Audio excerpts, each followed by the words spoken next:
Junjung tinggi sportivitas, itulah slogan yang selalu diusung dalam setiap pertandingan olahraga. Sayang, dalam prakteknya masih kerap terjadi insiden atau tindakan yang jauh dari kata sportif. Dan kasus terbaru dari tindakan tidak sportif yang kini ramai dibicarakan adalah sepak bola gajah yang ditampilkan dua klub sepak bola Indonesia, PSS Sleman dan PSIS Semarang. Selain kasus ini, malam ini On The Spot telah merangkum 7 aksi tidak sportif paling memalukan yang terjadi dalam pertandingan olahraga, khususnya sepak bola.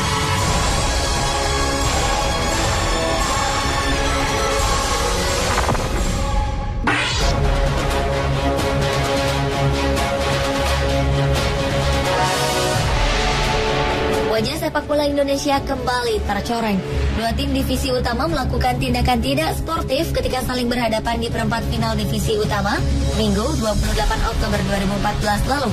Kedua tim ini adalah PSS Sleman dan PSIS Semarang. Demi memilih lawan di babak semifinal, kedua tim ini bermain tanpa arah dan tak ingin menang. Diduga mereka ingin menghindari Borneo FC. Tidak ada serangan mematikan dari kedua kubu. Mereka lebih banyak memainkan bola di daerah pertahanan masing-masing. Keanehan kian memuncak ketika pada menit 87, pemain PSS Sleman Agus Setiawan mencetak gol ke gawangnya sendiri.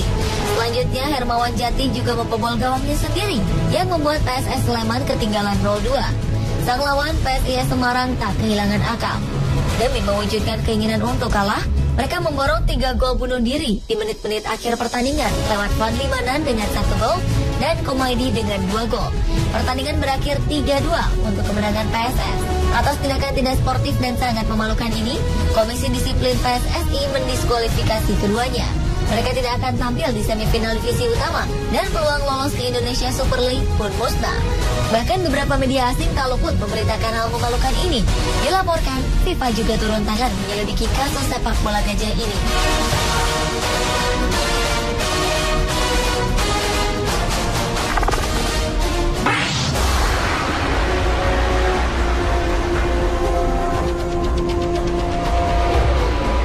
Sepak bola gajah sudah pernah mencoreng nama Indonesia sebelumnya. Ketika itu, tim nasional Indonesia tengah berhadapan dengan Thailand di babak penyisihan grup Piala Tiger Cup 1998. Kedua negara sama-sama sudah memastikan diri lolos ke semifinal. Laga ini akan menentukan siapa lawan yang akan dihadapi di semifinal. Sang pemenang akan bertemu tuan rumah Vietnam, sementara yang kalah akan menghadapi Singapura. Baik Indonesia maupun Thailand sama-sama ingin kalah demi bisa menghadapi Singapura di semifinal. Pada babak pertama, kedua pemain masih menunjukkan aksi dengan beberapa kali melakukan serangan ke gawang lawan. Hingga 90 menit pertandingan berjalan, kedudukan imbang 2-2. Kejadian aneh terjadi pada masa injury time, di mana para pemain Thailand justru terlihat membantu pertahanan timnas Indonesia hingga akhirnya Musrid Effendi mencetak gol bunuh diri yang memastikan Thailand memenangi pertandingan dengan 3-2. FIFA mengambil aksi atas tindakan tersebut dengan mendenda kedua tim. Sementara Mursyid dikenai sanksi larangan bertanding selama setahun di sepak bola nasional dan seumur hidup di kancah internasional. Dikabarkan Mursyid Effendi mendapatkan arahan dari bangku cadangan untuk melakukan aksi memalukan ini.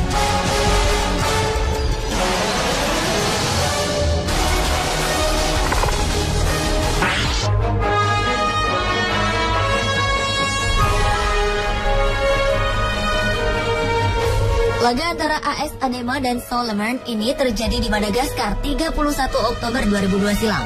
Laga ini masuk dalam rekor dunia sebagai pertandingan dengan skor paling besar. SO Lemern sengaja mengalah sebagai bentuk protes atas keputusan wasit yang mereka nilai tidak adil pada pertandingan sebelumnya. Laga ini merupakan salah satu dari babak round robin antara 4 tim yang berebut menjadi juara nasional. Gelar juara sudah pasti jatuh ke tangan Adema setelah pada laga sebelumnya SO Lemern ditahan imbang 2-2 oleh DSA Antananarivo. Pada pertandingan melawan DSA tersebutlah, Lemern menilai wasit tidak adil dengan memberikan tendangan penalti bagi DSA saat pertandingan akan berakhir. Sebagai bentuk protes, pada pertandingan terakhir melawan Adema, mereka mencatat 149 gol bunuh diri. Akibat tindakan yang mencoreng sportivitas olahraga ini, pelatih Lemern dikenai sanksi selama 3 tahun. 4 pemain dikenai sanksi hingga akhir musim dan dilarang mengunjungi stadion. Pemain lainnya diberi peringatan keras.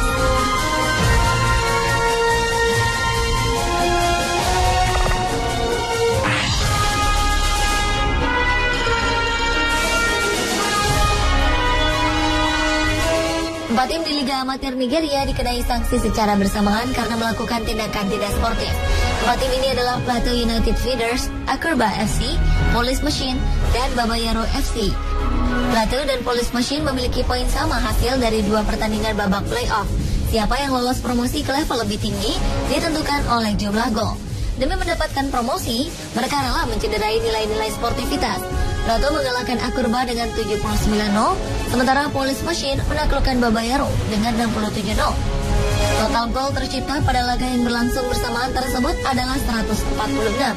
Federasi Sepak Bola Nigeria memastikan bahwa semua pihak yang terlibat dalam pertandingan tersebut dikenai sanksi, termasuk ofisial pertandingan, official tim, dan tentunya para pemain dari keempat tim yang terlibat.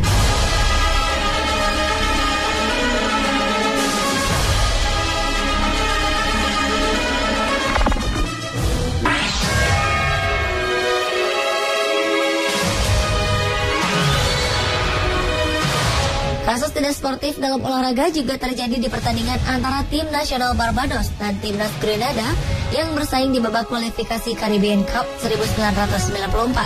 Barbados butuh kemenangan dengan selisih 2 gol untuk lolos kualifikasi. Mereka membuka peluang setelah unggul 2-0. Namun pada menit 83, Grenada mencetak 1 gol yang mengubah kedudukan menjadi 2-1. Sadar bahwa peluangnya tertutup, Barbados segera mencetak gol bunuh diri untuk menyeimbangkan kedudukan 2-2 dan memaksa pertandingan dilanjutkan dengan babak tambahan. Pada turnamen ini diberlakukan aturan khusus, yaitu gol pertama saat babak tambahan tidak hanya akan mengakhiri pertandingan, tetapi juga bernilai ganda. Barbados mencetak golden goal pada babak tambahan waktu yang otomatis mengakhiri pertandingan untuk kemenangan mereka dengan 4-2. Hasil ini mengantar mereka lolos ke babak pertama Caribbean Cup 1994.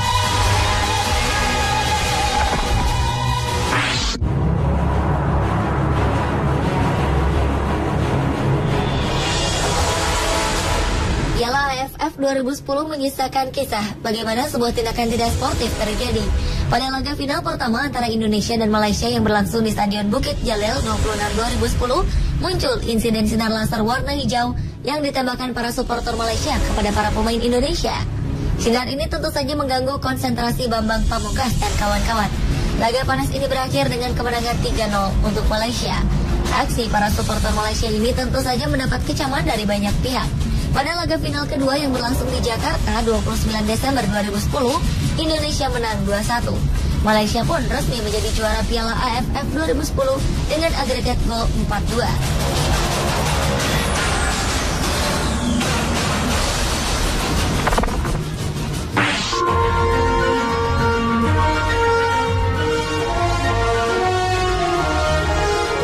Tindakan paling tidak sportif lainnya adalah peristiwa ketika striker andalan tim nasional Uruguay Luis Suarez menggigit bahu pemain belakang Italia, Giorgio Chiellini. Ini terjadi pada pertandingan Piala Dunia 2014 di Brazil. Akibat tindakannya ini, FIFA pun menjatuhi sanksi larangan bermain di ajang resmi selama 4 bulan kepada penyerang 27 tahun ini. Sebagai catatan, ini bukanlah untuk kali pertama Suarez melakukan tindakan tidak sportif dengan menggigit lawannya. Ketika masih membela Liverpool di Liga Premier Inggris, Suarez pernah menggigit pemain Chelsea Branislav Ivanovic. Ketika itu dia dikenai sanksi larangan bertanding di Liga Premier selama 10 pertandingan. Sebelumnya, tepat pada 2010 di Liga Eredivisie Belanda, Suarez yang memperkuat Ajax Amsterdam menggigit bahu gelandang PSV Eindhoven, Oudman Bakal. Atas tindakannya ini, Suarez dikenai denda dan larangan bertanding dalam 2 laga. Suarez saat ini membela Barcelona dan berlaga di La Liga Spanyol.